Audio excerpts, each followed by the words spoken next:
Hello, my name is Omar Rampersad. It's Sunday, August 5th, 2018 at 3:43 p.m. in Toronto. So I blogged and actually I tweeted some tweets today. Those are all mine. I talked about a conspiracy to have me mentally committed and criminalized. I talked about being under surveillance in the building, specifically by the units around me, directly around me on the floor, and a team that is stalking me basically. So there's a new envelope open, and a file is being put together to have me mentally committed in order to get a warrant to be served to me to have me mentally committed or to add to the file that's already existing. Now, as I said before, I'm a target, and I'm a target because I'm flagged. I'm flagged because the traffickers in this building is trafficking me. And the flagging is meant to monitor me as a result of the flagging and to control me so that I could be trafficked. It's a conspiracy. I have absolutely no doubt that it is a conspiracy. So let's focus on this building, what goes on in this building. I had also connected the dots between the female Chinese pimps outside my window with the young girl who she was selling, I strongly suspect, talking about the worker in the building by name, saying that he's a good trainer and there's a lot of money in the business. And the Chinese warlords are after you, quote unquote. She was talking on the phone. She had, in a few instances, she had this young girl with her. And in one case, the young girl was sitting on her lap. So she was calling this worker by name and saying that he's a good trainer. And that my sister-in-law is going to take everything away, that I'm set up by my sister-in-law and my family to be mentally committed and to take away my property. This is all things that she was talking about on the phone, loudly. A lot of it was spoken in Chinese, but the things that I'm repeating were spoken in English, loudly, very, very loudly. So this was last year. So there is a trafficking ring that's going on, that's being carried on in this building. Criminal activity in the building, I have absolutely no doubt.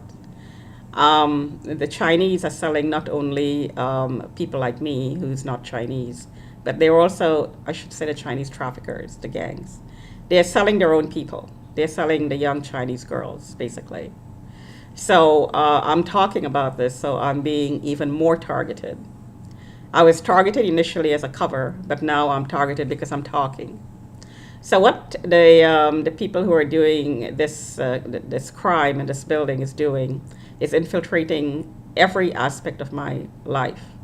My family, my friends, my coworkers, the workplace, my employer, my doctor, it doesn't matter who. It really doesn't matter who, my lawyer. As long as I have contact with these people, they're given access to this file about me that the Chinese traffickers have accumulated and have in their possession. So this is a CD, I'm assuming, or many CDs, pictures and videos and so on.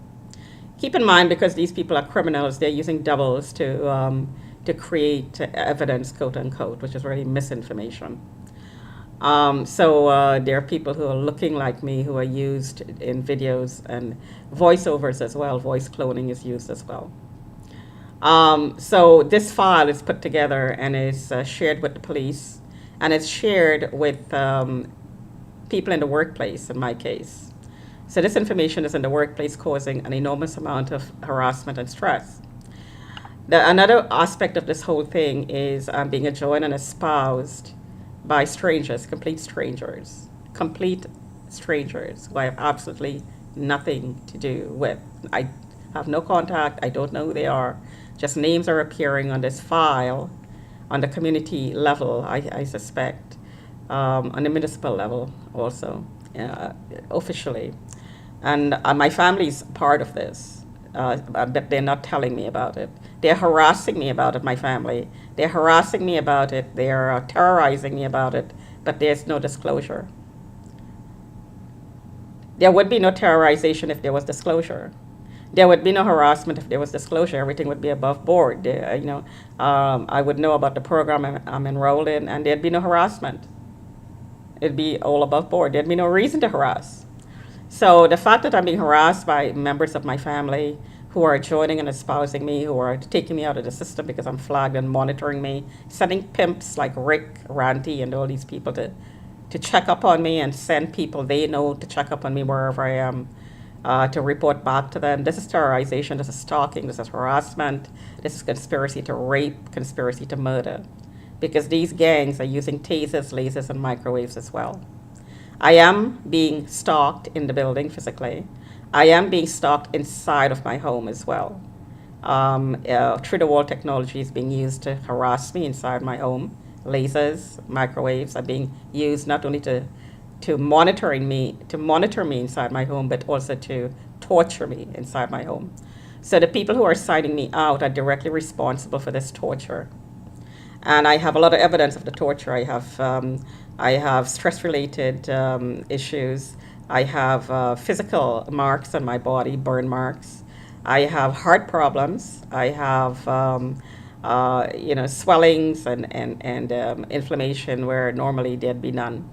So this is physical evidence that I am being harassed with radiation-based technology that's hard to track, to track back to the user, to the criminal using it. So I'll give you an example. So here are marks on my body, on my arm specifically, and these are marks that also appear on various parts of my body, like my back, my lower thighs, and my lower back especially, and my chest too. So these are not freckles.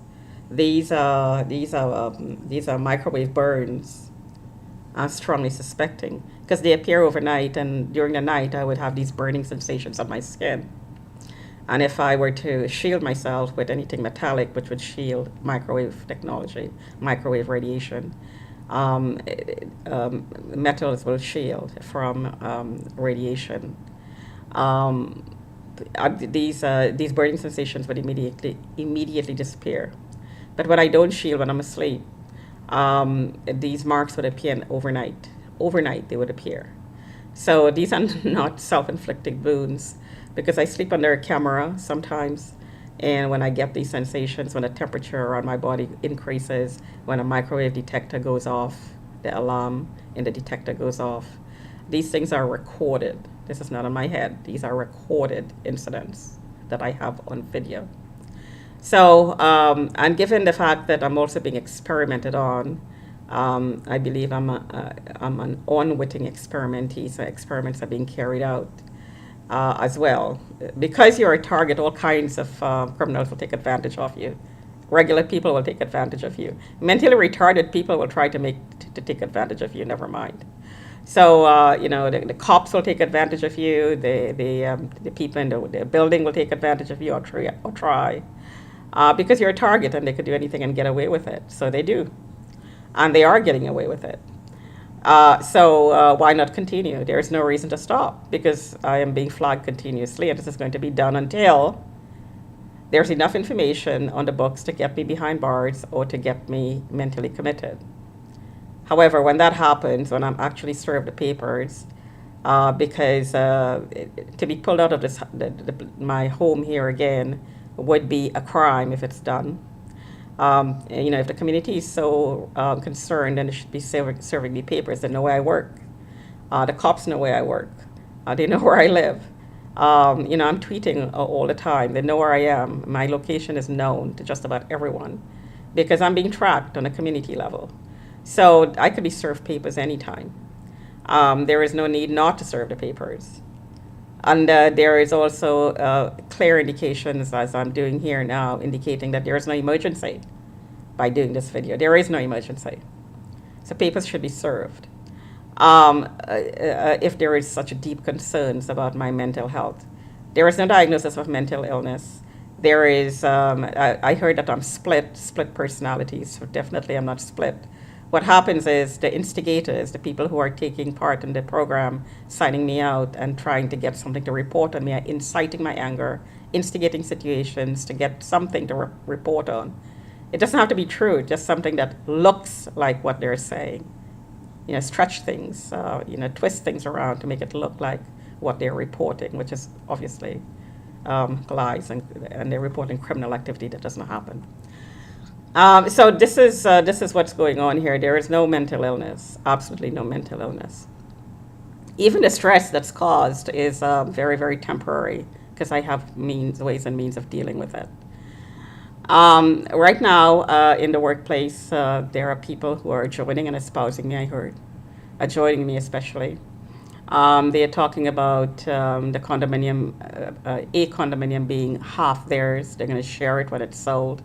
There are fees. We're going to get you charged. Stip's name is being called. Detective Stip name is being called in my workplace. They're having conversations with this policeman in my workplace. And yet I'm still working and getting the work done. Something is not right. If a company is reporting to the cops about you, or making statements about you to the cops, co-workers, and still have you there, then this is not, and they're not talking about their concerns about you directly before they do that, then something is not right.